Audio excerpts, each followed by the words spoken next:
This is our lesson on solving one variable inequalities. So a little bit of background knowledge that we need to have in order to solve one variable inequalities. We need to know what some symbols mean. So I've drawn four symbols here. The first one is the less than symbol. The next one is less than or equal to. Third one down is greater than. Fourth one down is greater than or equal to. Notice the ones that have or equal to have a line underneath them. So that's how you can tell if it's or equal to or not. Also notice both of the less than ones are going to the left. It's like they're pointing to the left. Think about a number line. Numbers on the left of the number line are less than numbers on the right of the number line. So if we're pointing to the left, we're pointing to the smaller numbers. So it's less than. For greater than, that arrow is pointing to the right. If we go to the right on our number line, those numbers are greater than. And if we look down here, I've got a few examples just using numbers. This one would read 4 is less than 7. That's true. 4 is less than 7. The next one would read 6 is greater than or equal to 8. 6 is not greater than or equal to. That one is false. And the last one would read 2 is less than or equal to 2. And that one's true. Don't get confused on this one. 2 isn't less than 2, but it is equal to 2. And this symbol says less than or equal to. So as long as it's either less than or equal to, it's true. You'll also notice I have some circles drawn at the end of each one of these. When we graph these on our number line, we're going to be using circles to represent the boundary point. Okay, and we'll talk about the boundary point in a minute. Just remember that if it's equal to, less than or equal to, or greater than or equal to, the circle is going to be closed. It's going to be filled in. If there's no equal to, like in less than and greater than, it's going to be an open circle. It's going to be empty.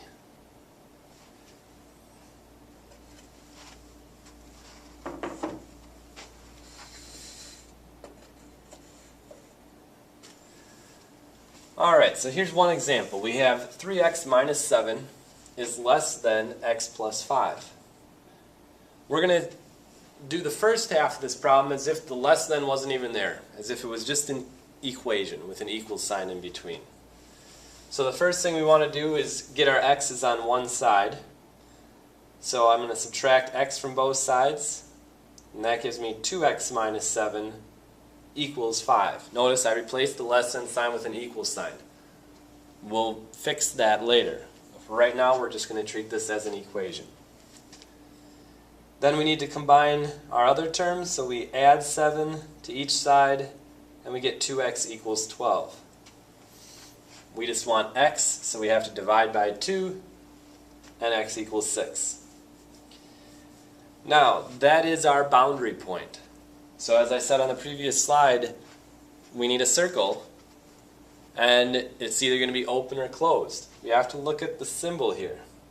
There's no equal to on that symbol. So it's going to be an open circle. Okay? We're not going to fill it in. But we're going to put that circle at our boundary point, at 6. We also have to shade the part of the line that's going to work. Well, we won't know that unless we test a point. 0 is usually a good point to test. It's usually an easy point to test. So we go back to the beginning of our problem, and we plug 0 in for x there and there. So we get 3 times 0 minus 7 is less than 0 plus 5. 3 times 0 is 0. 0 plus 5 is 5. 0 minus 7 is negative 7.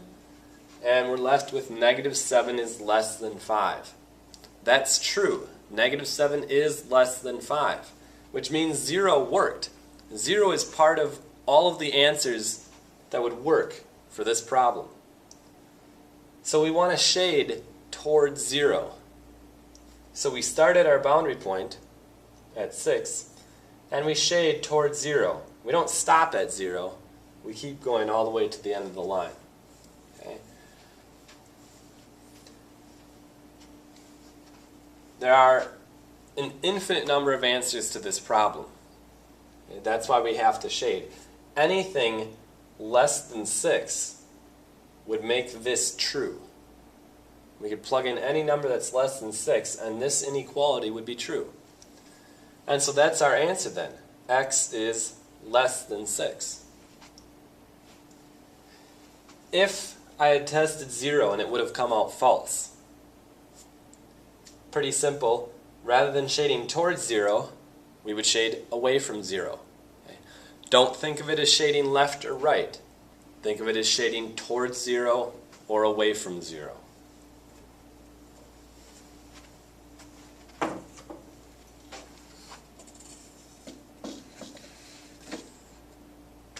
And here's another example. We have 2 times x minus 3 is less than or equal to 5x minus 6. First thing we need to do is distribute the 2, so we get 2x minus 6 equals 5x minus 6. Notice again I've changed it to an equal sign.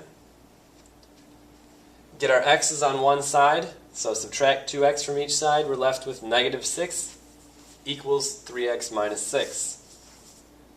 Combine our other terms, so add 6 to each side, and we're left with 0 equals 3x. Divide by 3, and x equals 0. So 0 is our boundary point. We need a circle at 0, and because of the equal to, we're going to fill that circle in. It's going to be a closed circle. So we put that circle at 0, and now we need to shade, so we need to test a point. Problem is we can't test 0 this time. You can't test the boundary point in your inequality. You have to pick another point. So since we can't test 0, I like to look for another number that might be easy. So I go back up to the top of my problem and I see, well, here I have something minus 3. So I'm going to take the opposite of negative 3. I'm going to use positive 3. So I'm just going to test positive 3. Now you could pick any other number to test and you should still get to the right answer. Okay. Plug in positive 3 for x. We get 2 times 3 minus 3 is less than or equal to 5 times 3 minus 6. 3 minus 3 is 0. 5 times 3 is 15. 2 times 0 is 0. 15 minus 6 is 9. So we're left with 0 is less than or equal to 9. That's true. So the point that we tested worked. 3 worked, which means we want to start at our boundary point, 0, and we want to shade towards 3. So we start at 0, we shade towards 3, we go past 3, we keep going all the way to the end of the line. All of those numbers are greater than or equal to 0. So our answer is x is greater than or equal to 0. Notice on this problem as well, in the beginning we started out with less than or equal to. In the end we finished with greater than or equal to. That's why it's important to just change it to an equal sign and then test a point. Because sometimes that sign is going to flip. You can't just use the original sign.